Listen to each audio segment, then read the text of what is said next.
अदवा तद्वा बोलल्याने सगळं खरं होत नाही. उलट राजकारण बाजूला ठेवून पत्रकारांच्या कार्यक्रमात एकत्र येऊन भावना व्यक्त करण्याचं धाडस असावं लागतं, असा टोला खासदार सुनील तटकरे यांनी मंत्री भरत गोगावले आणि आमदार महेंद्र थोरवे यांना नाव न घेता लगावला आहे. आपण एकमेव खासदार असूनही लोकसभेत आपल्याला 25 मिनिटं बोलण्याची संधी मिळते. याचाच अर्थ आपलं दिल्लीतही वजन आहे, आपल्याला हलक्यात घेऊ नका, असा थेट इशाराच तटकरे यांनी यावेळी दिला आहे. रायगड जिल्ह्याच्या पालकमंत्रीपदावरून शिंदे गट आणि राष्ट्रवादीत जोरदार संघर्ष सुरू आहे. रायगड प्रेस क्लब आणि खालापूर प्रेस क्लबच्या वर्धापन दिन सोहळ्याला खासदार सुनील तटकरे, मंत्री भरत गोगावले आणि आमदार महेंद्र थोरवे एकाच व्यासपीठावर येण्याची शक्यता होती. मात्र तटकरे असल्याने गोगावले आणि थोरवेंनी या कार्यक्रमाकडे पाठ फिरवल्याने खासदार सुनील तटकरे यांच्या उपस्थितीत हा सोहळा संपन्न झाला. यावेळी खासदार सुनील तटकरे यांनी टोमणे, चिमटे, शालजोडीतील बाहेर काढत जोरदार टोलेबाजी केली. अदवा तद्वा बोलण्याने सगळं खरं होत नाही. उलट राजकारण बाजूला ठेवून पत्रकारांच्या कार्यक्रमात एकत्र येऊन भावना व्यक्त करण्याचं धाडस असावं लागतं, असा टोला तटकरे यांनी मंत्री भरत गोगावले आणि आमदार महेंद्र थोरवे यांना नाव न घेता लगावला. आपण एकमेव खासदार असूनही लोकसभेत आपल्याला 25 मिनिटं बोलण्याची संधी मिळते. याचाच अर्थ आपलं दिल्लीतही वजन आहे, आपल्याला हलक्यात घेऊ नका, असा थेट इशाराच तटकरे यांनी यावेळी दिला.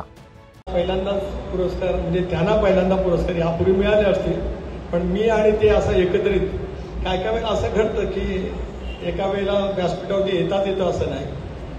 आता एकाच वेळेला व्यासपीठावरती येता येत नाही, मग काही वेळेला माणसं काही टाळतात, येण्याचं सुद्धा टाळतात, मला माहीत नाही काय. पण ते असेल ते ज्याचं त्याला माहिती असेल त्यांना असू द्या, कारण आता या सगळ्यांनी आग्रहपूर्वक सगळ्यांना बोलवलं, काही ना काही आल्यानंतर अडचणी होऊ शकत असतात, मी ते समजू शकतो. पण मी आलो, नाणी आहेत आणि सगळे पत्रकारांचा सन्मान होतो. तिथं आपण लोकशाहीमध्ये निर्वाचित होतो, त्या लोकशाहीची बूज राखण्यासाठी लोकशाहीच्या चौथ्या स्तंभाचा आदर केलाच पाहिजे या मनोभूमिकेतून. बाकी राजकारणामध्ये अनेक वेळेला अनेक गोष्टी पसंत पडतील न पडतील, अनेक चढउतार येत असतील, प्रत्येकाचेच विचार प्रत्येकाला भावतील असं नाही, कारण प्रत्येक जण आपापल्या विचारधारेवरती राजकारण त्या ठिकाणी करत असतो. बाजूचा वेळ मलाही दिला ना, म्हणून त्या दिवशी माझं 25 मिनिटाचं भाषण झालं. नाही तर लोकसभेमध्ये जेवढे खासदार तेवढी मिनिटं मिळतात. 4 असतील तर 4 मिनिटं, 8 असतील तर 8 मिनिटं, मला मिळालं की 1 मिनिटं. पण भारतीय जनता पक्षाने मला 3ऱ्या क्रमांकावरती बोला दिलं त्यांच्या सिरियलला, त्यामुळे मला अधिक बोलता आलं. त्यामुळे तुम्हालाही सांगतो की माझी पद वरती आहे. तुम्हाला समजलं असेल, अनेकांना समजत नसतं काही वेळेला, किंवा समजून घेण्याचा प्रयत्न नसतो अनेकांना, त्याला काही मला माहीत नाही.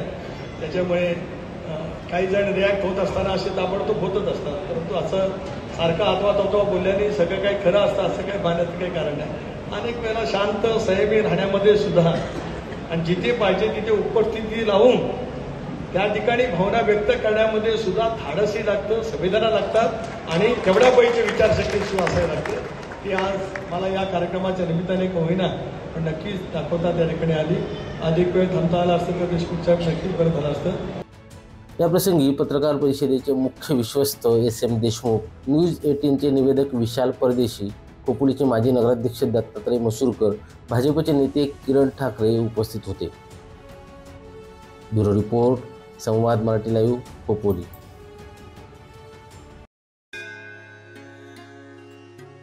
श्री गणपती संस्थान महड, तालुका खालापूर, जिल्हा रायगड.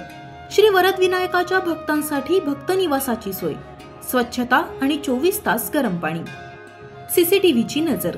आगाऊ नोंदणीसाठी संपर्क करा 021 92 26 69 12 72 76 47 38 54.